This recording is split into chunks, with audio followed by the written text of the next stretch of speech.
My Little Pony: A New Generation is the same as the Gen 4 pilot, the first 2 episodes of Gen 4. Now, I don't really know if people have realized this or have come to this conclusion yet or anything like that, but the Gen 5 movie is the same as the Gen 4 pilot. It's basically the same. Now, if you'll let me explain, I'm going to go through all my points here, and I'm going to start comparing the two of them and stuff like that, and you're going to start to see a lot of parallels. You're also going to start to see that things are basically the same. Now, in Gen 4, we start with the main character, Twilight, who moves to a new town, or at least temporarily moves to a new town in order to learn about friendship.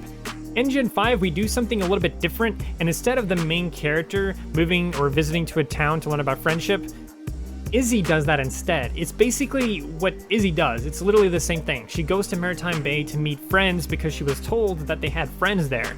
Of course, she knows this, or at least assumes this, because Sunny created a note a long time ago as a kid, and she found that a long time ago as a kid, and still, the message is still the same. Izzy goes to Maritime Bay to meet new friends and learn about friendship and stuff like that, more or less. I guess she's not really necessarily learning about friendship, but she's going there to meet friends. She wants friends, so she goes there. It's very similar. And obviously, Izzy isn't comparable to Twilight. Sunny is comparable to Twilight. So I think it's very interesting that the first character that Twilight meets in Gen 4 is Pinkie Pie. And here in Gen 5, Izzy is the first character Sunny meets. It's kind of the same in a weird way, right? Because Izzy is very comparable to Pinkie Pie, and Sunny is, of course, very comparable to Twilight. They're the first characters that meet in their journey.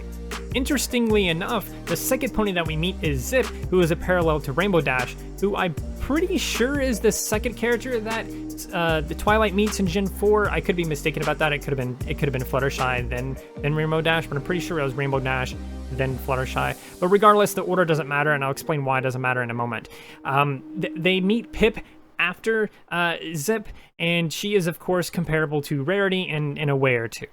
Now, the only exception to this is Applejack and Fluttershy. We don't have enough characters. We have 5 here, whereas in Gen 4 we had 6. So it doesn't really add up, and of course that's why the order doesn't necessarily matter here.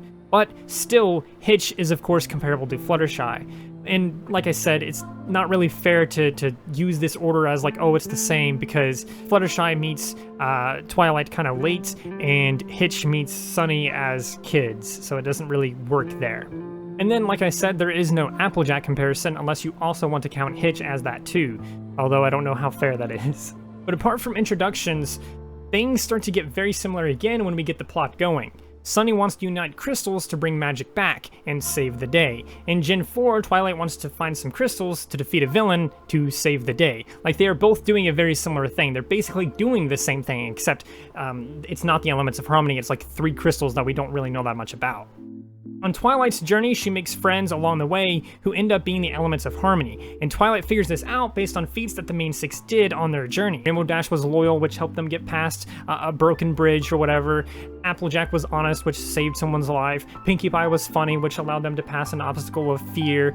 Fluttershy was kind, which again allowed them to pass a pretty dangerous obstacle, a manticore.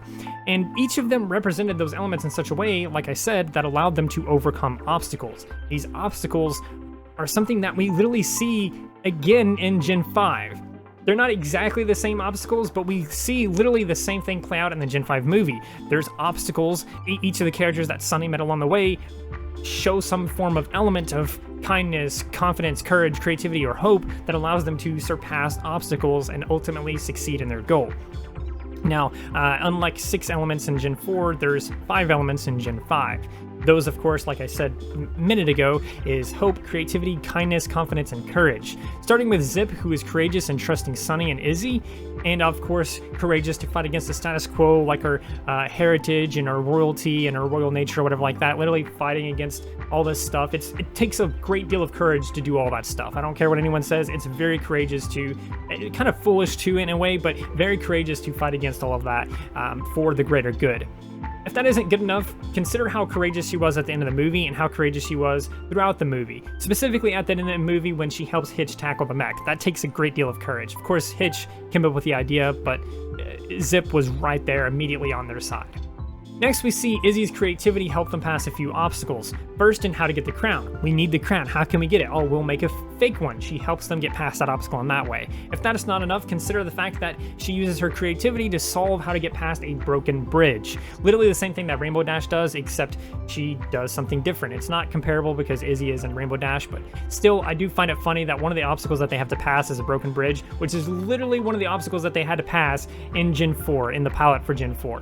But anyway, she uses her creativity to solve how to get past this broken bridge, literally using her horn to cut down a tree and then allow them to pass. If that's still not enough, consider that she also helped them blend in as unicorns.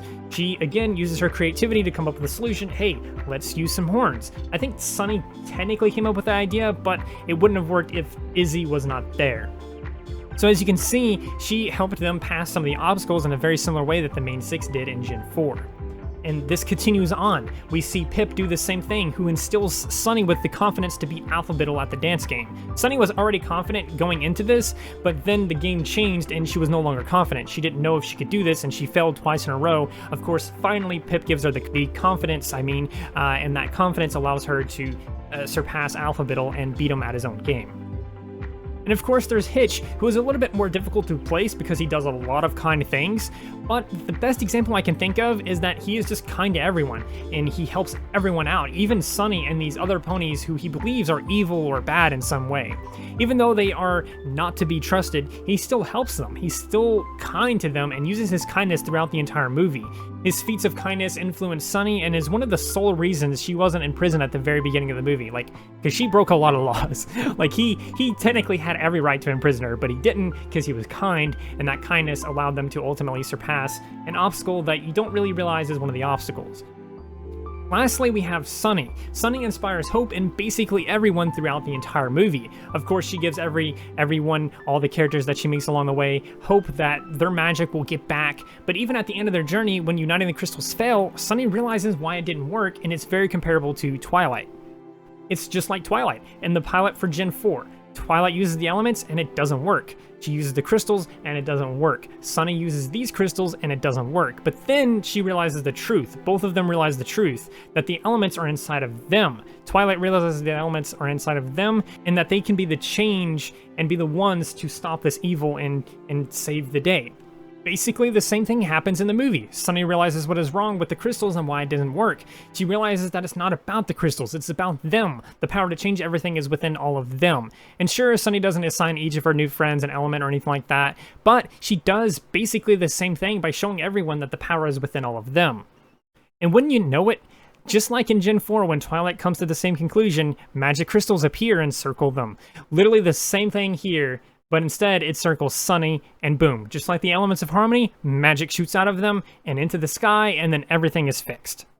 It is literally the same plot told in a new way, and there is something really interesting and cool about that to me. Unlike Gen 4, however, Sunny becomes a temporary alicorn, which isn't explained at all, which I wish it was.